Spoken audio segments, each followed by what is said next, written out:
Sir, जिस तरह से आज यूटी फाउंडेशन डे था, नेशनल कॉन्फ्रेंस के तमाम दिग्गज चेहरे इंक्लूडिंग मुख्यमंत्री वो यहाँ पर मौजूद नहीं रहे, तो क्या कहेंगे बीजेपी तो इसे? देखिए, बात यह है कि यूटी फाउंडेशन डे, यूटी के खिलाफ हमें मैंडेट मिला है और आपको याद होगा कि 5 अगस्त 2019 के खिलाफ हमने लोगों से मैंडेट मांगा है। यहाँ इंशाअल्लाह ताला आने वाले टाइम में यहाँ फुल फ्लैज स्टेट होगी, जो उमर अब्दुल्ला साहब की क़यादत में पहली कैबिनेट ने अपनी तरफ से रिकमेंडेशन करके गवर्नमेंट ऑफ इंडिया को भेज दिया है। इंशाअल्लाह यहाँ स्टेट का रिवाइवल होगा और स्टेट फाउंडेशन डे हम मनाएंगे।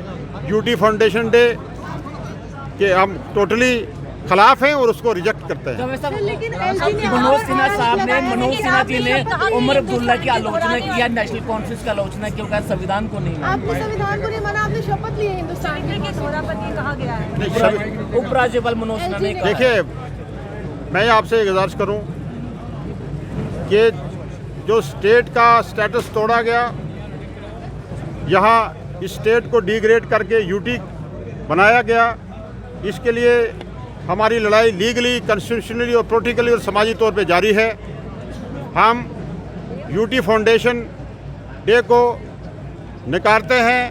ये जम्मू कश्मीर के लोगों की, मैं कहूँगा कि उनके इज़्ज़त नफ्स के ख़िलाफ़ एक बात है कि जो लोगों ने हमें मैंडेट दिया है वो यूटी के ख़िलाफ़ मैंडेट है, वो रियासत के रिवाइवल का मैंडेट है, वो हमारे स्पेशल स्टेटस का मैंडेट है, जिसके लिए हमारी जदोजहद जारी है। आपने कहा कि जिस तरह से ये हमारे खिलाफ है, और दूसरी तरफ अगर हम बात करते हैं 4 तारीख को सत्र लगने जा रहा है, तो जिसमें किन विषयों को लेकर आप मांग रखेंगे? और धारा 370 को लेकर नेशनल कॉन्फ्रेंस का स्टैंड रहा था जिस तरह से चुनावों के समय, तो अब क्या स्टैंड है? और देखिए, जो हमारे पार्टी मंशूर में था, बिट बाय बिट हम उस पर काम करेंगे।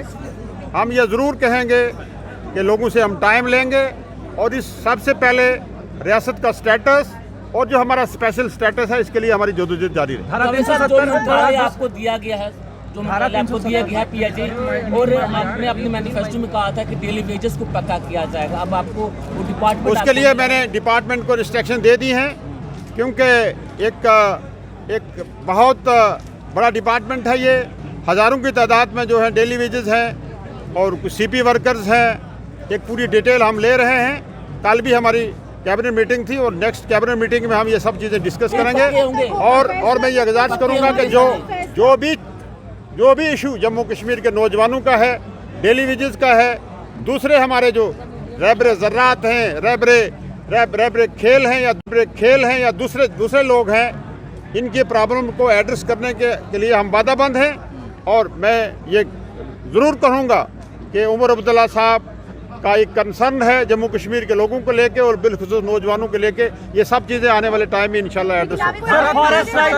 जावेद साहब, धारा 370 पर क्या स्टैंड है नेशनल कॉन्फ्रेंस का? क्या इसे वापस लाएगी नेशनल कॉन्फ्रेंस? मैंने आपको बता दिया है कि हमारी लड़ाई अपने स्टेटस के लिए जारी रहेगी, लीगली और पॉलिटिकली। मैं यही बात कह रहा हूँ। इन 5 सालों सर, नॉमिनेशन के ऊपर क्या कहेंगे सर? जो नॉमिनेशन के ये 5 साल रहे, आप किस तरीके से देखते हैं कि कहाँ पर जो है वो डेवलपमेंट हुई है, किन क्षेत्रों में आप देखते हैं 5 साल?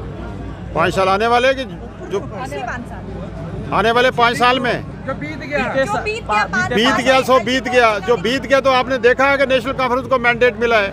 अगर डेवलपमेंट होती, इन लोगों ने हमेशा इस्तेसाल किया है। आज देख लीजिए कि जम्मू में सबसे बड़ा नुकसान जम्मू के लोगों का किया है। आज दरबार मूव बंद कर दिया है। आप देख लीजिए कि रिक्रूटमेंट और लैंड का जहाँ तक सबसे बड़ा मसला जम्मू के लोगों का एक इशू रहा है, वो लोग उसमें इग्नोर हुए हैं। और टोटली मैं कहूँगा कि ये इस 5 साल में लोगों का इस्तेसाल हुआ है, लोगों के साथ जबर और तुग़यान की चक्की चली है। इसीलिए जम्मू कश्मीर नेशनल कॉन्फ्रेंस को लोगों ने बड़ा मैंडेट दिया है। और आने वाले टाइम में मैं ये कहूँगा कि जो उमर अब्दुल्ला साहब ने जम्मू को रिप्रेजेंटेशन दी है, इंशाअल्लाह ताला ये सब चीज़ें जम्मू की हालात और टोपोग्राफी और यहाँ की सोशो इकोनॉमिक प्रॉब्लम्स को देखते हुए इतनी बड़ी रिप्रेजेंटेशन दी है। और इंशाअल्लाह ताला जम्मू की प्रॉब्लम्स को उमर अब्दुल्ला साहब की सरबराही की हुक्म जो है एड्रेस करेगी। अगली नेशनल कांफ्रेंस के लिस्ट में जो तल्खी आई है, क्या उसमें कुछ उसके लिए ठीक क्या हो रहा है? करेंगे? कुछ नेशनल कॉन्फ्रेंस कांग्रेस के बीच में जो हो रहा है, कोई तलखियां नहीं है। हम सब लोग इत्तेहाद में इलेक्शन लड़े थे, इत्तेहाद में हम सब लोग चल रहे हैं। सर फॉरेस्ट राइट एक्ट के हवाले से इम्प्लीमेंट होगा लेटर